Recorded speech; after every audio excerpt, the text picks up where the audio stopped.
안녕하세요, 신협 구독자님들. 조선일보 김지섭 기자입니다. 오늘은 지난 시간에 이어 2023년 새해에 달라지는 것들 2탄을 진행하도록 하겠습니다. 오늘은 부동산 정책이 어떻게 바뀌는지, 환경 부문에서는 어떠한 변화가 있는지, 또 서민들의 부담이 커지는 것들에 대해서 이야기를 해보도록 하겠습니다. 먼저 부동산 정책에서 가장 눈여겨봐야 할 부분은요, 종부세의 변화인데요. 이 종부세가요, 2주택자에 대한 페널티를 적용해 중과를 했었거든요. 근데 이 제도가 이제 6월부터 폐지가 됩니다.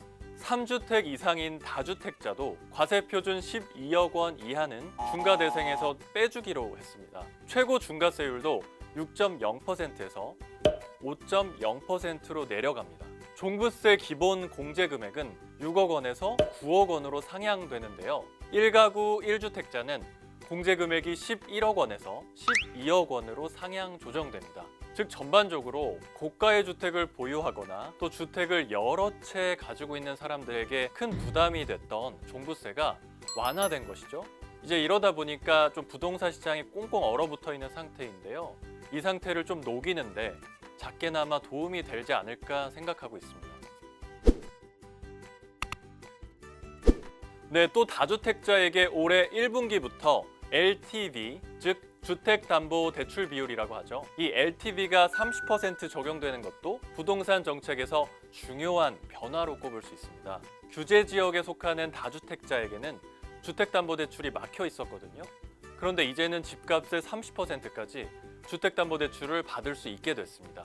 또 생활 안정 목적의 주택담보대출에 적용되던 대출한도 2억 원도 폐지가 됩니다. 즉 다주택자라고 하더라도요, 집을 매입할 때 대출을 받을 수 있게 된 거죠. 이렇게 됐기 때문에 주택 거래가 지금보다는 활성화되는데 도움이 될 것으로 보입니다. 이 가점제 때문에 청년 무주택자들에게는 좀 분양을 받기가 어려운 측면이 있었거든요. 그런데 이것도 좀 조정이 됐습니다.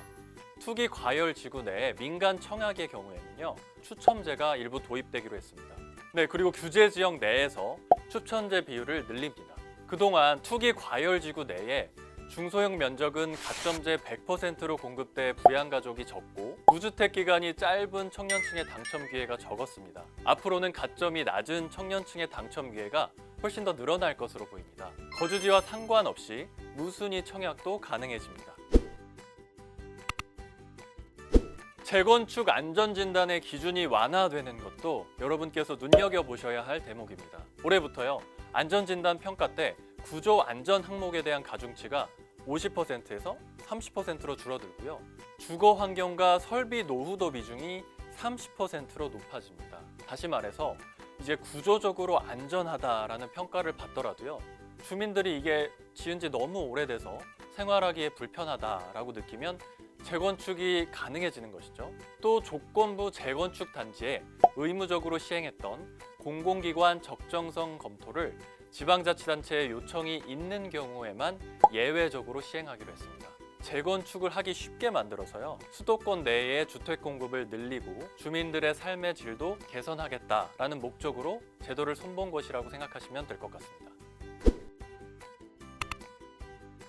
이 밖에 주택 거래를 활성화시키고 내 집 마련의 꿈을 도와주기 위한 변화도 있습니다. 생애 최초 주택 구입자라면 주택 가격과 연소득에 제한 없이 200만 원 한도에서 취득세를 면제받을 수 있게 됐습니다. 이 밖에요, 임대차 계약을 한 임차인은 전국 세무서에서 임대인의 동의 없이 미납한 국세가 있는지 열람할 수 있게 됩니다. 전세 임차인이 거주하던 집이 경매나 공매로 넘어가는 경우가 있을 수 있는데요. 이런 경우에 세금 법정 기일이 보증금 확정 일자보다 늦은 경우에는요, 보증금을 우선 갚도록 하는 제도도 시행됩니다. 이제는 환경 부문의 변화에 대해서 말씀을 드려볼까 합니다.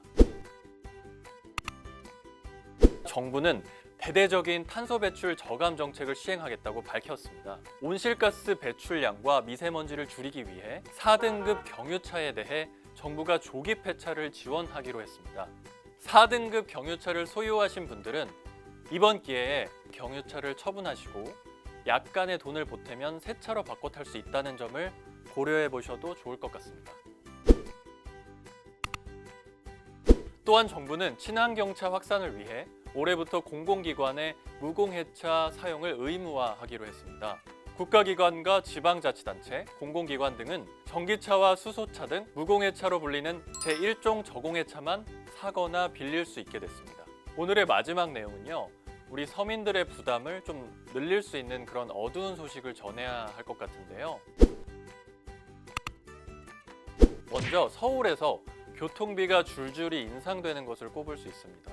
올해 2월 1일 오전 4시부터요. 중형 택시 기본 요금이 3,800원에서 4,800원으로 1,000원이나 올라갑니다. 지하철과 시내버스, 마을버스 등 대중교통 요금도 각각 300원씩 인상이 되는 방안이 추진되고 있는데요. 이르면 올해 4월부터 요금이 오를 수 있게 됩니다. 서울 시민의 발인 대중교통 요금이 이렇게 오르면 지출 부담이 이전보다 커지면서 생활이 한층 팍팍해질 것으로 보입니다. 올해 전기요금 인상폭이 역대 최고 수준을 기록할 것으로 보이는 것도 큰 걱정거리인데요. 네, 정부는 올해 1분기 전기요금을 1kW당 13.1원 인상하기로 했는데요. 이번 조정으로 전기요금은 9.5%가 오르는 거거든요. 이거는 역대 최대 인상률입니다. 한전은 적자 해소에 숨통이 트이게 됐습니다. 하지만 이 같은 인상도 한전과 산업부가 계산한 적정 인상액 51.6원에는 훨씬 못 미치는 수준입니다. 즉 2분기 이후에도 전기료가 계속 오를 수 있다는 얘기죠. 인플레이션으로 힘들어하는 이들이 굉장히 많은데요. 교통비, 전기요금 같은 우리의 삶을 지탱해주는 가장 기본적인 것들의 가격이 많이 오르면서 서민들의 시름이 깊어지지 않을까 걱정입니다. 네, 오늘은 달라지는 부동산 관련 제도와 환경 정책의 변화, 공공요금 인상 등에 대해 다뤄봤는데요. 아무쪼록 구독자님들이 궁금했던 부분을 시원하게 긁어드리는 정보가 됐기를 바랍니다. 그러면 저는 다음 시간에 다시 찾아뵙겠습니다. 안녕히 계세요.